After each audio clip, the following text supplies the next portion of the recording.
Hey guys, this is Omer from MMOs.com, with a quick weekly news recap of all major MMO news, and announced this week ending June 10th, 2019. This is episode number 203 of the recap, and the first of news this week is from NeoWiz regarding Bless Online, and something we all should have seen coming. The English version of Bless on Steam will be shutting down for good on September 8th. This announcement comes just days after the Japanese version announced its closure as well. Now, I usually say it's a sad day when a game shuts down, but I don't think anyone's going to be missing Bless Online. In fact, I'm still frustrated that NeoWiz specifically said that they optimized and fixed the English version, which was a justification of making it buy to play, but in the end, it was a broken, unoptimized mess which quickly bled players. Going free to play didn't help either. The game has only been averaging about 200 or so players online over the last 30 days, which is down every single month since it went free to play. The announcement doesn't seem to affect the upcoming free to play Unreal 4 console version of the game titled Bless Unleashed by Bandai Namco. So if you were one of the few people that actually like the game, you can look forward to the console version in the near future. But for me, good riddance. Nobody's gonna miss Bless. This game sucked.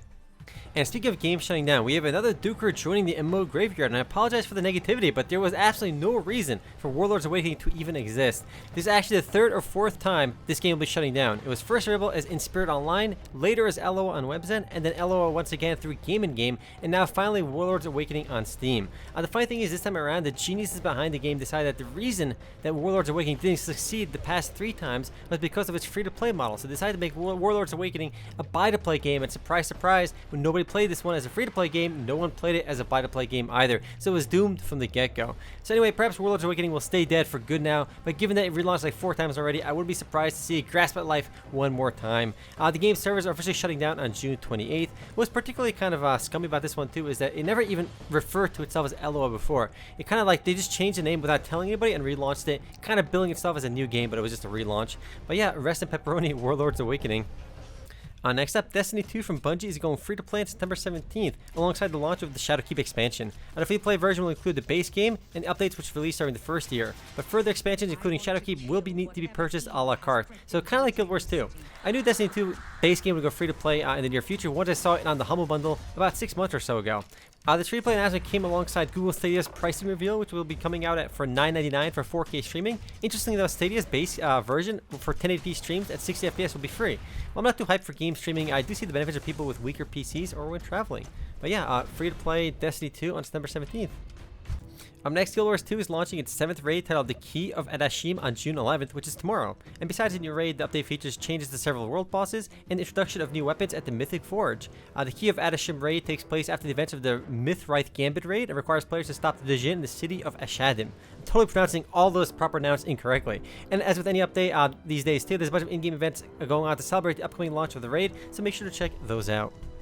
Next up, also on the upcoming update front, NCSoft just announced their next major update for the martial arts MMORPG Blade and Soul, titled Empyrean Shadows, which includes the next chapter in the game's storyline titled Chapter 10, The Gathering Dark. And besides continuing the game's story, Empyrean Shadows introduces 3rd class specializations for the Kung Fu Master and Blade Master, as well as the new dungeon called the Warped Citadel. More info and things will be revealed soon, but for now, all we know of these little bits of information. I'm sure we'll get a release date hopefully pretty soon as well, but you can see the official trailer for this update in the background. Up next, a big update for MapleStory 1. The game's Explorer Bowman class, the Pathfinder, is officially launching on June 26th, with pre-creation starting in 2 days on June 12th. There's also a Terra Burning event happening between June 12th and June 23rd, or July 23rd, where players gain 3 levels every time instead of just 1 level every time they level up, to speed things along. And besides the new Pathfinder class, the update also includes changes to the game's Star Force success odds, a new theme dungeon, and more.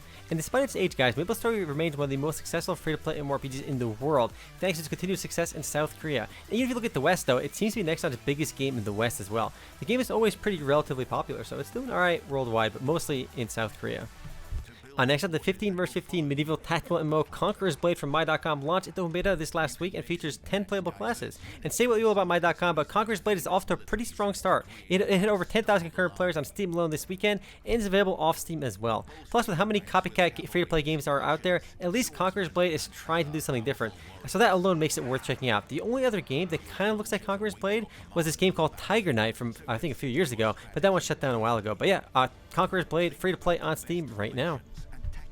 Next, Elder Scrolls Online Elsewhere is officially live for everyone on PC, Xbox One, and PS4. It's been available for some time already for anyone who pre-ordered the game, but it's now live for everyone for realsies. And the expansion introduces a lot of new goodies to the game, but most importantly, there's a ton of new story content and the new Necromancer class. The digital upgrade version of the game costs $39.99, but new players can buy the standard edition, which includes the base game, Morrowind, and Somerset for $59.99, so you can start playing right away with all the expansions for about $60. Next up, on the mobile front, Square Enix announced their own Pokemon Go clone titled Dragon Quest Walk in Japan this last week, and it will feature largely the same core gameplay elements found in Pokemon Go.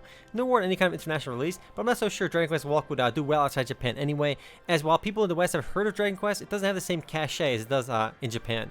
Just look at the gameplay screenshot though in the background. It's so clearly a Pokemon Go clone. What's remarkable though is just this announcement alone was enough to move Square Enix's stock price up 7%, which adds a cool $250 million in value to the company's market cap, so investors are clearly excited about Square Enix making a Pokemon Go clone.